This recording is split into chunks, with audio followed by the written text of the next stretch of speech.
no secret here on Stuff I Never Told You that I am a feminist. Oh, I never would have guessed. Y'all knew that, right? Typical woman. Thinks I can read her mind. Hello everyone, this is Champion. Ugh! Damn it, I can't see a thing in this. I get a lot of questions from people asking how to talk about feminism or call out sexist behavior in their daily lives. I personally did not know that feminists were so socially awkward. You should set up some kind of, I don't know, initiative to help them talk to people. I've rounded up a few hopefully helpful tips on how to talk about the F word Fuck? with friends and family. Oh, so you mean feminism, right? Yeah, because it's such a dirty word and it has a stigma and it's unpopular because of your actions. Right, I get it. I totally get it. Tip number 1, understand your privilege. This word privilege has become about as controversial and provocative as the word feminism itself. All that it really means is identifying and understanding how personal attributes that you have influence certain advantages that you might enjoy as you move through the world. They wonder why it's become so controversial. Because it's racist and it's sexist and it's never used outside of those contexts unless you have wealth, which is not decided by your gender or race. The reason it's controversial is because it's usually labelled at the same demographic all the damn time. And I'm talking about straight white males, because for some reason straight white males are seen as this kind of domineering, omnipotent force that is oppressing the world, even though technically they have not oppressed the world in about 60 years since the fall of all the colonial empires. And even then, they weren't the only ones doing it. They weren't the only ones doing it on their own. Straight white women had as much a part to play, even if it was minor, due to the political philosophies of the day that women couldn't vote, but they were still part of it and benefiting from the things that these people did in their name, funnily enough. Let's not mention the British Raj. It's called the British Raj, for example. Indian princes in league with Britain because it benefited them financially and politically, and the various African princes and principalities, etc., that bought into the colonial project because, hey, they found wealth and power because of it. I could go on, but the idea that your personal attributes contributes to some kind of nebulous, strange influence on the world, as if just you being straight, white and male, although to be fair, you could just be any colour. It really doesn't matter. It's just because white guys are the easiest target, it's because they're used. If they could, feminists totally would use black men, Asian men, although to be fair, they do use Asians sometimes, it just depends on the context. So like education and wealth, they will use an Asian man. But it doesn't matter. The point is, just you being straight, white and male somehow excludes people. It somehow oppresses them. It somehow makes them unequal just because you're white and you're straight. They assume that you earn all the power. Even if you're just some lowly factory worker or a homeless man, you have more privilege than some kind of rich woman who is self-made or was born into money. It's absurd. And of course, not all of them subscribe to that, but a lot of them do. And this is why it's controversial, and this is why nobody likes it. Because, one, it's unrealistic, and it sounds like something a eugenicist would say. Oh, your attributes, a black person. You are unequal. You are not as smart as a white person like me, because your brain structure, your cranium or something. Exactly what they would say. It sounds similar, does it not? For instance, I am white, cisgender, heterosexual, and able-bodied. Notice how she misses out her own gender, because apparently because she's a woman, she's somehow oppressed, and that's totally not a privilege. You see, I don't like to subscribe to their own little theories, but one place that it does ring true is white women, specifically white, rich, middle-class women, who have always benefited more so than anybody in Western society. And since when were those other attributes of yours privileges? They're just shit you're born with. I've got Asperger's syndrome. Do I think that because you are less socially awkward than me, that that's a privilege? No, it's not a privilege. It's not a privilege at all. It's just something you're born with, and you just gotta deal with it unless they find a cure. depending on where I am and what's going on, society does bestow little bonuses based on those kinds of attributes. What bonuses? Citation needed. That's just a load of hogwash. Understanding your own privilege is not meant to induce guilt for being who you are, rather to open your mind up to understanding how experiences for you are going to be different than the same experience and how it's processed for another person who might have different attributes from you. Oh really? Then how come white guilt exists as a concept? How come John McIntosh makes this stupid video where he and loads of other male gamers, Tim Schafer among them sadly, make a video about 25 invisible benefits that benefit male gamers? It was full of guilt because they're straight, white and male. Although not all of them were straight, white and male, but because they were male, they apparently had some benefits that they were guilty of, which they didn't have at all, actually. Women had some of those benefits. How come feminists and social justice warriors are constantly using this to bash people like that? How come feminists are constantly using it as a weapon? This doesn't make a whole lot of sense. And also, how can somebody with the exact same experience as somebody else be different?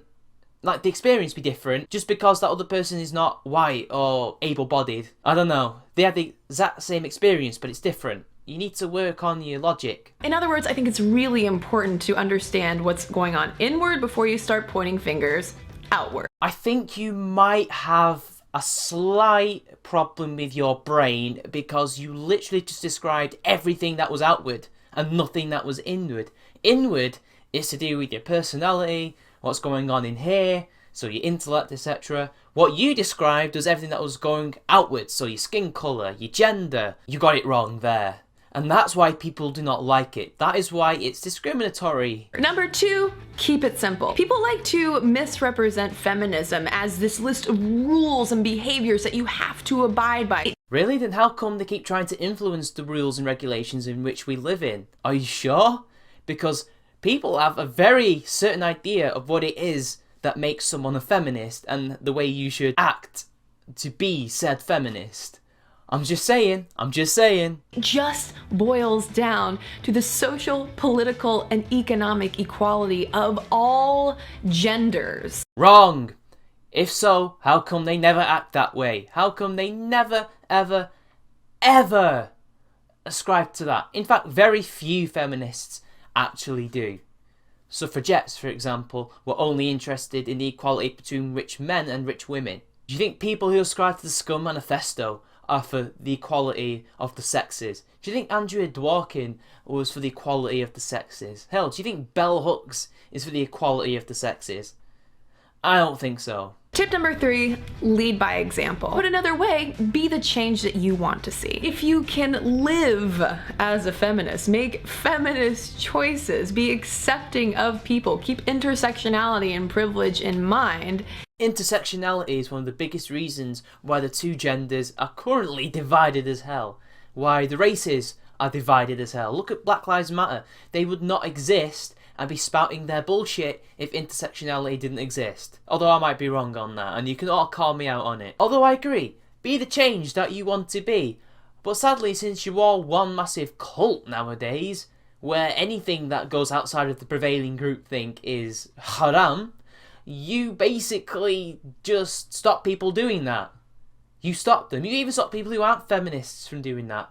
And say that you have to be a feminist in order to do this shit. So we can't be our own success. We cannot be our own change. We have to be feminist change. One celebrity example, Taylor Swift has explicitly said that Lena Dunham just being herself is what turned her on to feminism. Well then, what can I say? Tay-Tay's a fucking dumbass if she thinks Lena Dunham being a rich, white, obnoxious, totalitarian, paedophilic bitch is what turned her on to feminism. Wow. I have to say, go girl, shake it off. Shake it off. Shake off that oppressions. You have nothing to lose but your chains. Or do I mean your gold chains that you bought at the jewelry store. Just saying. Tip number 4, look for opportunities of agreement. In the same way that I think feminists should fearlessly call out directly sexist behavior, I think we should also fearlessly call out situations and behaviors that we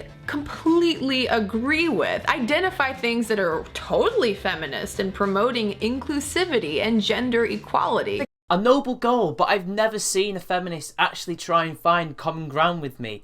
It's either I'm with them or I'm against them. It's just George Bush. As Doom said, if you share rhetoric with George Bush, you've got a problem and you've got to rethink everything. It could be something as simple as, say, a clothing brand opting to use more diverse models in its advertisements. Or say if you're in school, learning about students who have stood up to sexist dress code standards. None of these things are actually going to bring about change. What do you mean more diverse models? Models have to be a specific shape because there's some kind of thing with the cameras and the clothes that allows people to see it a certain way. It's discriminatory in a sense that it's needed. Just like how in sport, a fat guy is not going to be able to play in Premier League football because he's not going to be up to that level. He's not going to be fit. Just like how someone like me couldn't possibly be a model because I don't fit the requirements, the physical requirements. And what do you mean by sexist dress codes? Dress codes are not sexist. Just because you have to wear a certain thing for that school.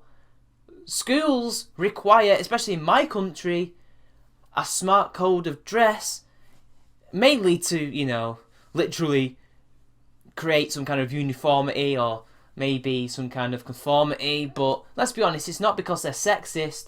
It's because they're schools and they want to create discipline. It actually teaches you about dress codes early in life so you know how to not necessarily obey them, but to follow them and to make sure what they are like later in life. If you go to a club that requires you to wear black pants and not jeans, or to wear a shirt rather than a t-shirt, Do you not think that maybe it's educational?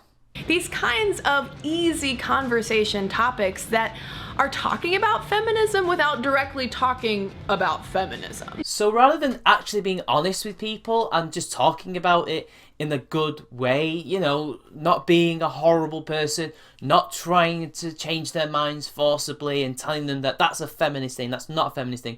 You ought to be a feminist because feminism is all about equality, and not trying to reach some kind of middle ground like you said you wanted to. You're going to lie to them. You're going to be sneaky. You're going to be a snake oil salesman. I'm not trying to con you, but I'm going to con you anyway. Is that really what you want? To be dishonest about what you're talking about?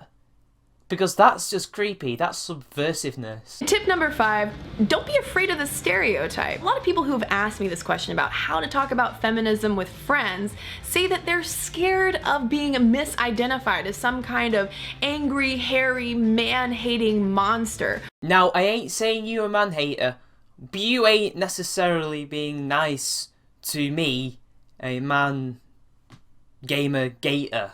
The fact that you believe in male privilege, white privilege, able-bodied privilege, intersectionality suggests to me that yes, you harbour these feelings against men. So you are literally that stereotype, because none of these things are particularly pro-men or, hell, pro-human being, really, are they? You are that type of hateful feminist, no matter how hard you try to whitewash it. And the simple fact of the matter is, don't be the stereotype. Don't be afraid, like you're trying to say, I assume. Don't care about what other people think feminism is, even though feminism pretty much is that by definition now anyway.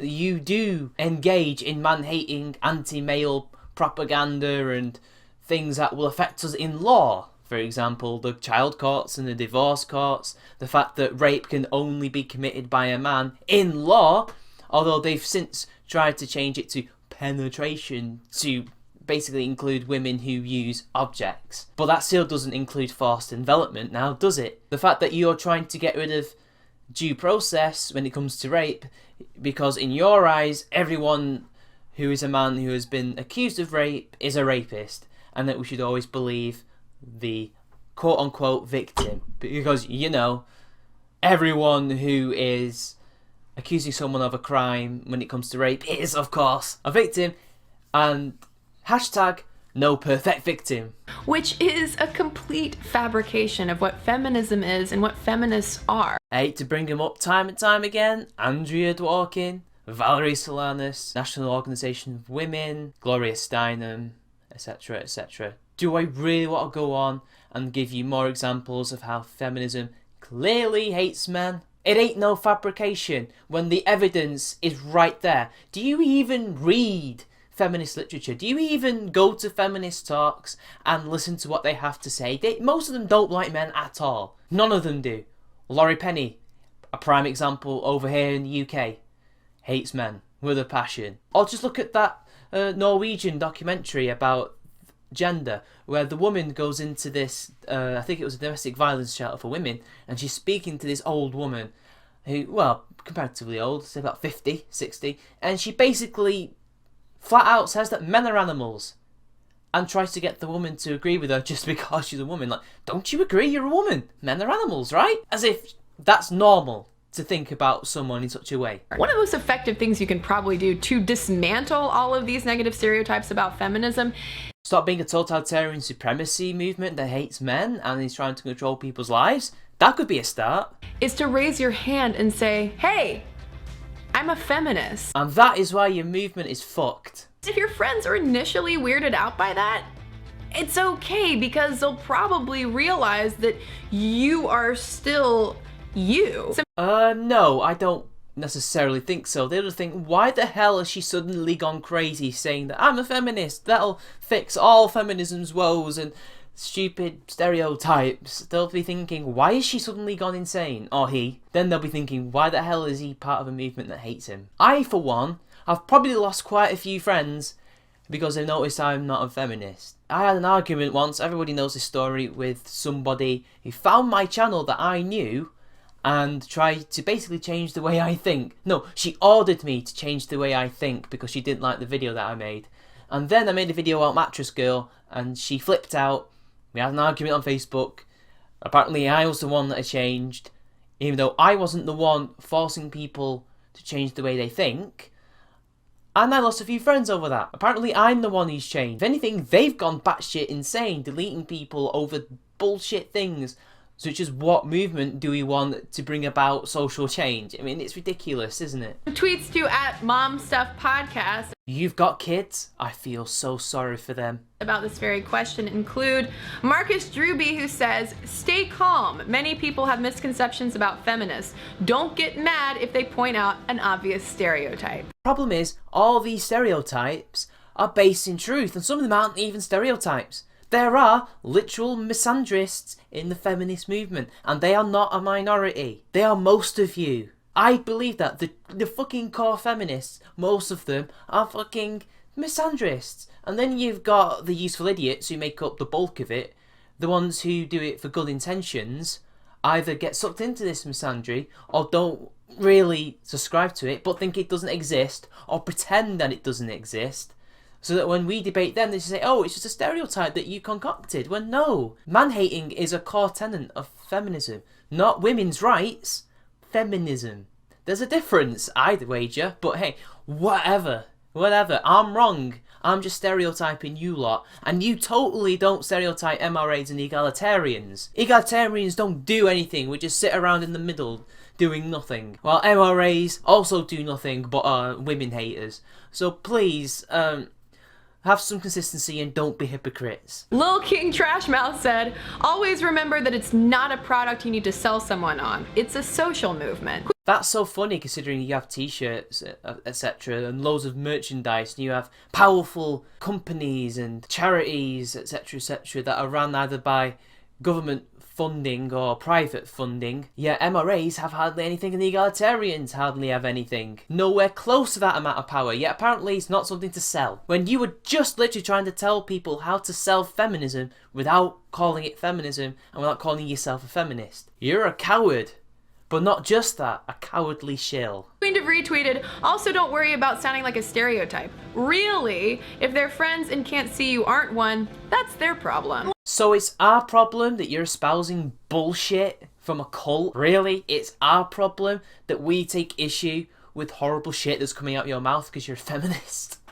Okay, yeah, I guess that's what my former friend probably thought. It's not my problem that I'm literally telling him how to think. It's him for having a problem with my movement.